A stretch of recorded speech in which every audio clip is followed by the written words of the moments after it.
प्रधानमंत्री स्वर्गीय डॉक्टर मनमोहन सिंह जी की आज शोक सभा आयोजित की गई, श्रद्धांजलि सबके द्वारा दी गई, एक शोक प्रस्ताव भी पढ़ा गया। डॉक्टर मनमोहन सिंह जी देश और दुनिया में उनका नाम है, उनके अपने काम की वजह से, उनके स्वभाव, उनका जो व्यक्तित्व था। 10 साल वो देश के प्रधानमंत्री रहे। उन्होंने पूरे विश्व में भारत को नंबर 1 बनाने का काम किया। और डॉक्टर मनमोहन सिंह जी ने जो आर्थिक उदारीकरण के जो योजनाएं और जिस प्रकार से उन्होंने काम किया, पूरा विश्व मंदी के दौर से गुजर रहा था, लेकिन हिंदुस्तान पे उसका फर्क नहीं पड़ा। आज हर बच्चा ये बात कहता है कि मनमोहन सिंह जी 10 साल में थे, तब हम आज हिंदुस्तान इस स्थिति में बना हुआ है, वरना उस टाइम हम लोग आर्थिक मंदी की चपेट में आ जाते।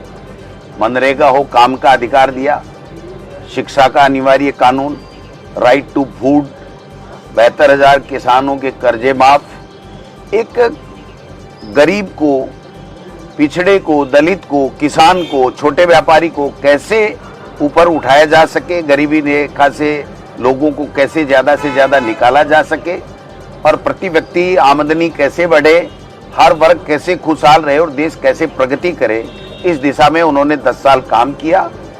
आज लोग तुलना कर रहे हैं कि मनमोहन सिंह जी का जो काम, उनके जो कानून और उनकी जो फ्लैगशिप योजनाएं किस प्रकार की थी, और 10 साल से मोदी जी हैं।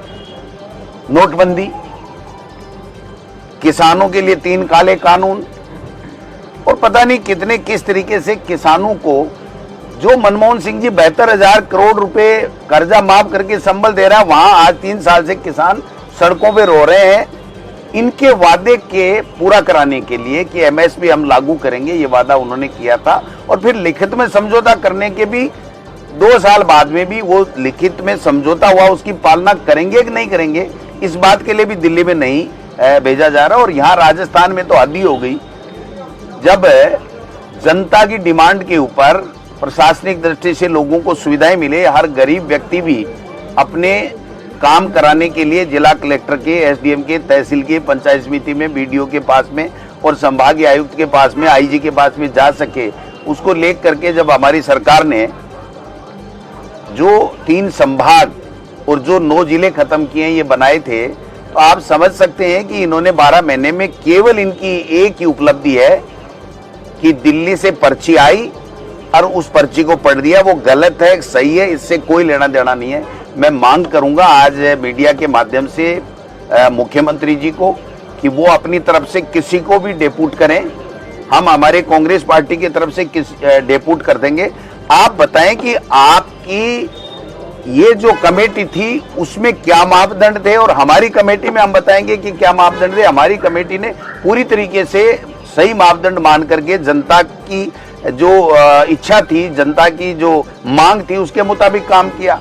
और आपने एक बीजेपी के कार्यकर्ता को, ललित के पवार बीजेपी ज्वाइन कर चुके, बीजेपी के कार्यकर्ता से ये 9 जिले और 3 संभाग खत्म करा दिए।